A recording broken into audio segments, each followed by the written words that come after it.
not everyone meets the criteria for every single thing that is outlined as narcissism. Some people may have a flavor of narcissism. Maybe they do a couple of things on the list. I personally don't necessarily care if the partner, that the client is describing meets criteria for everything. I can't diagnose that person anyway. They're not in my office. What I care about is more so what is the client in front of me telling me as far as what they're going through. And the telltale signs of this include things like they feel gaslit by their partner, they feel manipulated by their partner is lying to them, their partner is making them feel crazy for what they need or how they feel. Those are telltale signs of narcissistic abuse. And, we see this in all types of, relationships, but I would say most commonly we see it in romantic partnerships. You're listening to the On-Call Empath Show. All right, guys, we are back for another episode. I'm super, super excited for my next guest, Janet Bayramyan. She is a owner of the Road to Wellness Therapy, 8 years of experience as a trauma specialist and therapist. She's certified in EDMR, Brainspotting, physiotherapist, and trained in also EDMR and a bunch of techniques that we're going to be talking about today, and also focusing on narcissism. So this is an episode you guys don't want to miss. Welcome to the podcast. How are you doing today? I'm doing well. Thank you for having me. All right. So I've had, many doctors, therapists in your line of work. Can you just kind of explain what your specialty is and how you got into trauma therapy? Yeah, I get this question a lot. So I have been in practice, as you were saying, for about 8 years. I specialize in the treatment and recovery of survivors of trauma. It can be all types of trauma. It can be, physical abuse, sexual abuse, even other types of trauma like car accidents, emotional abuse, things like that. And as far as the topic that we're going to talk about today, I definitely see this a lot. And narcissistic abuse, I feel like, has been blowing up as like a buzzword in the last couple of years. And I think a while ago, people didn't realize that this was considered abusive and very harmful. And now, as more and more information is coming out, I actually get a lot more clients coming in and saying, I think I've gone through narcissistic abuse, or I think I'm in an abusive relationship like this now. So I find that, this is a very, very important topic. Absolutely. It is all over the internet. And I've had, people that have been victims of narcissist abuse. I know there's criterias, there's a spectrum and things like that. In your opinion, the people that come and see you, um, when they come in, what are some telltale signs that you can kind of tell that they are actually dealing with a true narcissist, or just somebody who's just, a manipulator, or just has like a very dark side to them? I mean, being a narcissist, I mean, as far as a percentage wise, tends to be a little bit lower, but I mean, in your practice, what do you see when you see your patients? Yeah. Well, if we're talking about narcissistic abuse, I would say the victims are typically women that I see in their romantic relationships, whether it's a dating relationship or they're married for many years. And as you were saying, narcissism is on a continuum. Not everyone meets the criteria for every single thing that is outlined as narcissism. Some people may have a flavor of narcissism. Maybe they do a couple of things on the list.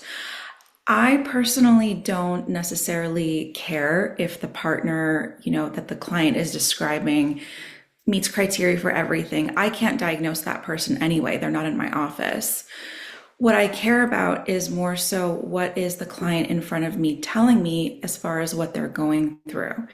And the telltale signs of this include things like they feel gaslit by their partner, they feel manipulated by their partner is lying to them, their partner is making them feel crazy for Sure. what they need or how they feel. Those are telltale signs of narcissistic abuse. And, we see this in all types of, relationships, but I would say most commonly we see it in romantic partnerships. Gotcha. And before we go any further, I do have to preface that this is not medical advice whatsoever. Definitely go see a doctor or a qualified physician, somebody that knows about this. We are just two people talking about it. So definitely, I just want to put that disclaimer out there. But moving forward, what are some of the risk factors that may, somebody that are more prone to, experience narcissist abuse? I mean, does it come from like childhood? Can you talk about that and the attachment styles, for example? Yeah, so it can, some telltale signs include things like if you were growing up and maybe one or both of your parents maybe fell on that narcissism continuum and you Hmm. experienced some of that type of abuse. Other signs can include things like maybe you didn't personally experience the abuse as a child, but you witnessed your Hmm. parents, dealing with that type of dynamic. Sure. When we see that type of thing growing up, what tends to happen is we tend to believe that that's normal as children because that's how we grew up. We don't realize that it's not healthy or not normal until we become adults and, do our Hmm. own healing and growth journeys. So that's one kind of risk factor, I would say. If you've survived other types of trauma as well, things like sexual abuse, sexual assault, physical abuse, again, your nervous system and your body might believe unconsciously that this is normal, and I'm putting normal in quotes. And so you might tolerate this type of thing in your adult life. But really, I would say, Raj, like this can happen to anyone, and you can grow up from a wonderful childhood with supportive parents, and Hmm. this can still happen. And the reason I say this is because individuals that fall on that narcissism spectrum, they're very charming. I mean, they don't show that side of them right away. They can be very loving, and we can talk about love bombing, but they might Yeah. love bomb the individual. The individual will feel special and Hmm. wonderful. So this can happen really to Hmm. anyone. It doesn't necessarily mean that just because you came from an abusive household that this will happen to you. Sure. I mean, I've had my experience dealing with narcissists as I was growing up, and then also romantically. I don't think there's like either a gender we can say that, that's more prone. I mean, I've met men that are narcissists and women. I mean, when it comes to relationship, I mean, I did experience the love bombing, where they kind of reel you in, get your trust, and then the discard and putting you down. And the thing with me is like the trauma that happens, and I'm sure you've probably seen this. It actually changes the brain, the chemistry, like how you deal with your job, with your kids, with just people every day. Now you have done EMDR and brain spotting. Can you just kind of explain to the audience out there what are some of the tools out there that people can use and some of the things that you use for your clients to kind of help them heal from this type of trauma? Yeah. Well, if you're someone that thinks you might be suffering from narcissistic abuse or you've experienced it in the past, I highly recommend going to therapy, but particularly going to a therapist that has experience working with survivors of trauma and Mm. particularly this type of trauma. And you mentioned some of the therapies that I offer, EMDR, brain spotting. And these are wonderful modalities to help individuals process these traumatic events because what tends to happen with trauma is these experiences, these emotions, these memories get stuck in the body. Mhm. It's almost like your brain kind of fragments to that time in your life, even though let's say you've moved forward, you've moved on from that relationship, those memories and those experiences still stay with you. And so with EMDR, it's really, really helpful and supportive Mhm. to reprocess these traumatic events so that it's no longer Mhm. feeling stuck in your body, so that when you think about that event, yeah, you're not going to be happy about it, but Mhm. you're able to move forward and you're able Mhm. to release, the Mhm. tension that you're feeling, the activation that you're feeling. Mhm. What I will say, the caveat to this though, is if you're in therapy and you're still in that type of relationship, and as you said, it can be all types. It could be a Mhm. romantic relationship, it could even be a work relationship where maybe your boss, as an example, is the narcissist in your life. You can still do EMDR, Mhm. but to really support you and move Mhm. forward, it's often easier to Mhm. be out of that situation first to Mhm. process what you're going through. But it's not to say you shouldn't be in therapy. You should definitely seek Sure. support. Now you mentioned support. I know my audience fairly well, the people that listen in. And there's a lot of people that are silently suffering. They're listening to this podcast at this very moment. Sometimes they don't have the means to go to a therapist, or they don't maybe have the money to hire somebody who's specialized and have advanced techniques such as yourself. What can you say to somebody that could just going in a route where, I mean, they could start healing themselves? Because you mentioned this gets into our body, our system, like someone that's been through trauma, as you know, like it affects their body, their mind. Is there something they can do like for themselves? I know like some people talk about meditation and exercise and, some other things that they can do right away. Is there anything that you recommend to somebody that maybe like a little bit apprehensive of going to a professional or even talking about it because it's very isolating and shameful? Sure, yeah. If you're not ready to seek out, let's say, professional support, or like you said, maybe you don't have the finances at the time, the best thing that you can do for yourself is actually educate yourself. Mm. Because again, what happens in these types of dynamics is the narcissist or the person on the narcissism spectrum will make you feel like you're the crazy one. What are you talking about? I'm not the narcissist. I treat you amazing. You're the one that's just not appreciative. Like, these are the types of messages that the individual might hear, right?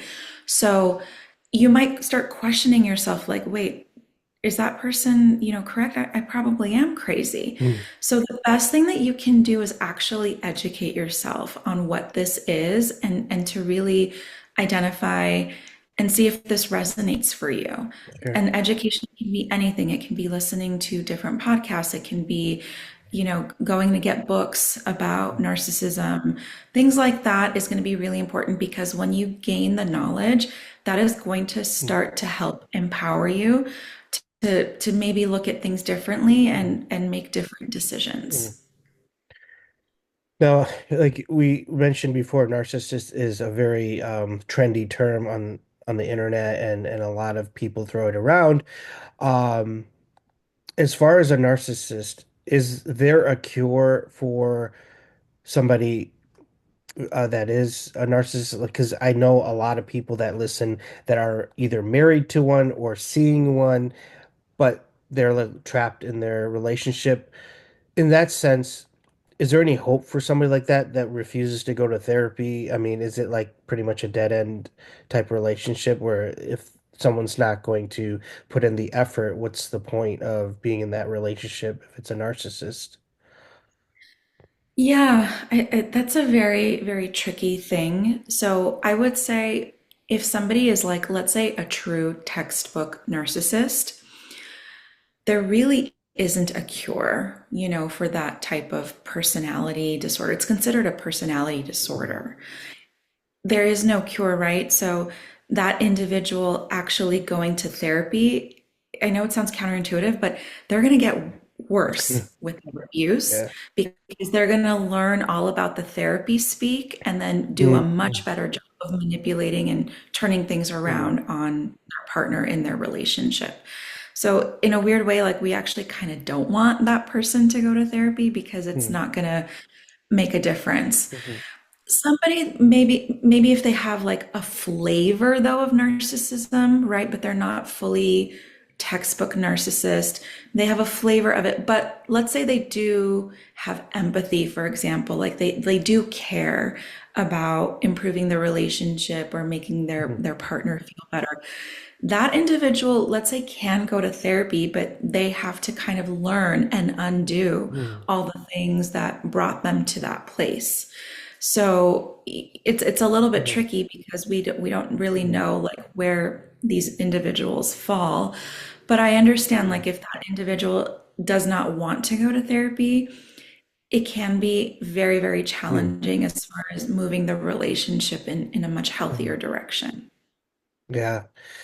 I've had a lot of victims of narcissist abuse on this podcast, and one thing that they all agree upon is how they're able to paint their picture of this person of being very well liked, very high positioned, either CEO, doctor, somebody of importance. They're always on the high end of the Tatum pole where they are looked upon in society as somebody that would never harm anybody. And then I found that kind of interesting because it seems like it's like a trait that you sort of have to have in a high position to get things done and get people to do stuff. So there are a lot of people that are out there. In your opinion, to be like in that criteria, is it something, I mean, in your opinion, is it something that someone's born with, or is it something that is like more environmental, where they had something happen to them as a child, and then they kind of started having narcissistic tendencies and then became a narcissist? Where does this originate from? Yeah, well, so I believe that narcissistic, textbook narcissism is also rooted in trauma, you Hmm. know? So I don't necessarily believe that somebody is, born with this. I believe that things happen in that individual's life, particularly, I would say, in their formative years in childhood as they're developing, that unfortunately led this person to move into that particular direction. Hmm.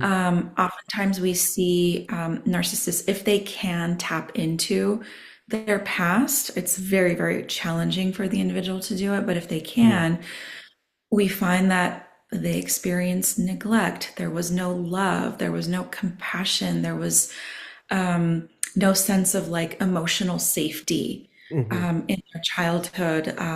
Parents, let's say, could have been very neglectful or incredibly harsh and hard on the individual for that individual to now develop these particular traits, right? It could also be, too, that a family member exhibited certain traits of narcissism, and as children, we often mirror what we see with our parents.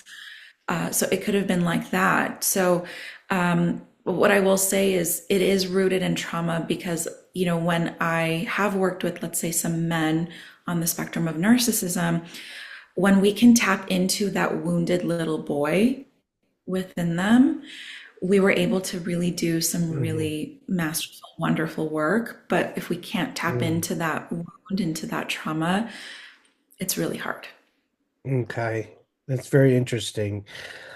Um, some of the questions that I sometimes get from my listeners is, what are some of the red flags? I know you mentioned like love bombing and stuff like that.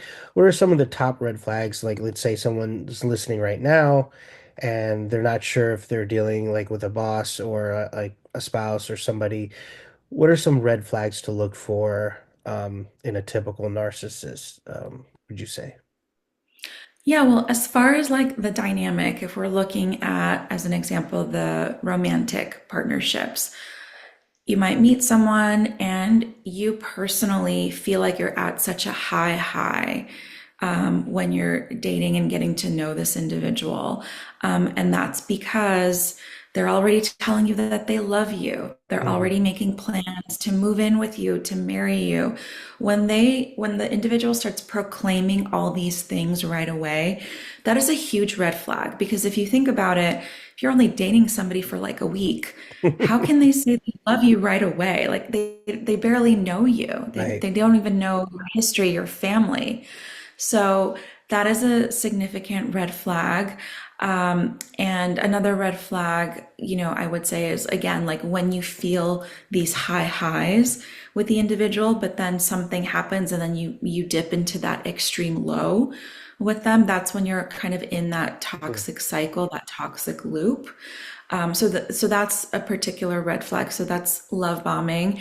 When you're, let's say, already in the relationship and the relationship turned, I talked about gaslighting. So gaslighting is a term that refers to when the narcissist is able to turn things around and make you feel like, you're at fault for something, or you're not remembering things right, you're crazy. That's another big red flag, because when you start feeling like your reality doesn't make sense, or if you have, like, let's say, a particular memory that something happened a certain way, but they're able to convince you that it didn't happen that way, that's another significant red flag to be aware of. Yeah. It's good to know, especially nowadays, because it seems like a lot of people are dealing with that. But just because somebody has one or two traits, I mean, definitely you want to just keep your guard up. And a lot of people that listen to this podcast have been through trauma. They identify as an empath.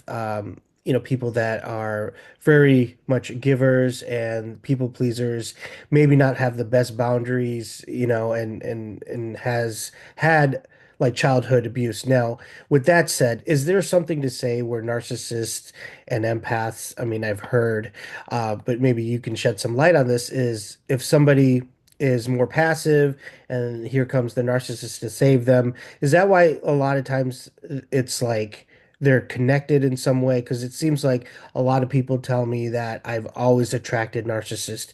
Every man or every woman that I've dated have always been a narcissist. I can't figure out why. Is there some personality trait that they try to hunt for, would you say, or is it just sometimes random?